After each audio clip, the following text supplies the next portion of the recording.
ufika udumo uyambona kodwa uyambona usebaba kanjani. Sanibona, nibingelelwa Igcokama Elisha umthandeni umfoko amanqele umshovi ngani kwabanekhaya odabuka endaweni yasemdletsheni. Bafowethu, ngidlulisa ukuzibongela okukhulu kunina ngesupport engiphe wona kulonyaka ka-2018. uNkulunkulu anandisele konke enikwenze kunina bafowethu. uNkulunkulu bekubona uyonibusisa futhi ngakho. Kusukela uqala lonyaka bafowethu nizokhumbula ukuthi sigcwalise inkundla eGoli kwantongazi yaduma emcimbini wendlala ephika okuyimina.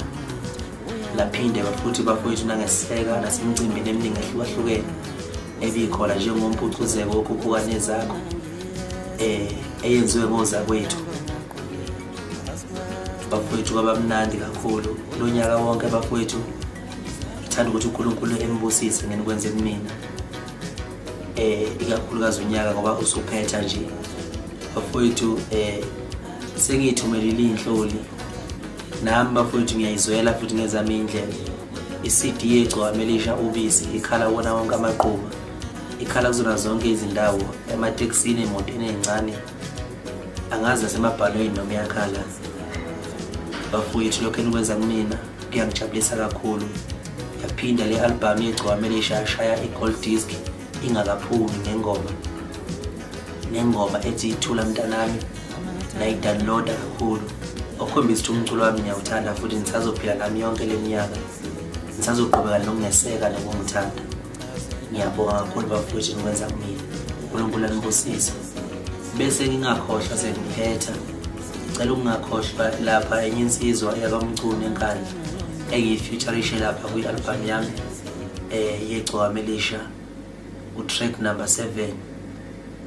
Futhi hayi bafowethu lithi iqiniso madoda. Ake soke siyeke nje ipolitiki sikhuluma iqiniso.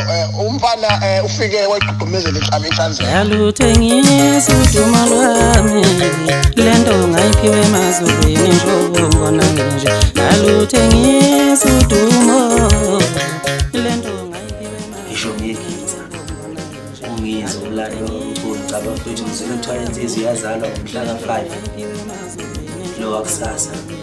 Ngicela abafowethu uNkulunkulu ayibusise nayo ngoba le insizwa yaba neshwa kakhulu, yathinta ngathi into enyele kule minyaka edlule, yaba nebhadi ngishobolo kusukela lapho. Kodwa namhlanje ngithi abafowethu ishwele sekukhuluma mina manje inkosi yomaskandi Igcokama ngiyibusisa le ndoda. Noma ngabe wakuxatshena bafowethu kodwa kubuye kuxolelwana. Bengicela ukuthi ni ixolelo lensizwa yakamacingwane njengoba sekukhulume mina futhi umlomo ongathethi imanga. Sekukhulume mina inkosi yomaskandi bonke bephelele, isibusiso seSouth Africa. Ngiyacabanga ukuthi lensizwa izophuma ehlathini ibuyele ijabulise abantu ngephimbo layo ebisakaza ngale emsakazweni. Iqhubeke bafowethu noma ngabe iyahlanya kuhle ingahlanyelile kude, ihlanye khona la beyiyimbe ukuthi ihlanye khona lapha emsakazweni siyilalele ngoba sinamabhinqa siyayithanda futhi asinamagqubu asinanzonke.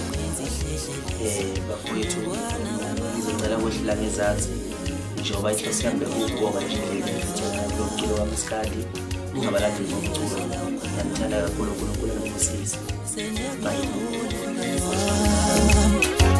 Singahamba kahle ngiyamkhumbula